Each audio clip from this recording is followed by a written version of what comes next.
তরকারিতে লবণ না হইলেও সব ভাত খাইতে পারো, মরিচ তো সামান্য জিনিস।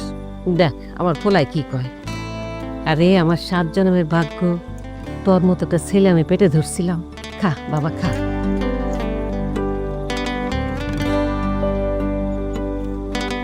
মা ফ্যান চলতেছে তো, বাতাস করতে দেবো না। চলুক, ফ্যানের বাচ্চা গায়ে লাগে নাকি?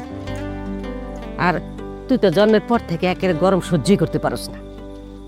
মনে আছে যতক্ষণ পর্যন্ত আমি হাত পাখা দিয়ে বাতাস করতে করতে তোর পিঠে হাত বুলায় না দিতাম, ততক্ষণ পর্যন্ত তুই ঘুমাইতেই পারতি না।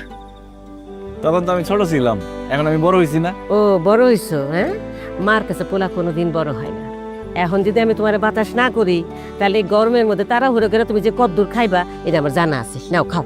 তুমি আমার নিয়ে কত চিন্তা করো মা, কিন্তু আমি তোমার জন্য কিছুই করতে পারি নাই। কে কয় এই কথা? হ্যাঁ, আমি কি কোনো সময় তোর কোনো অভিযোগ করছি?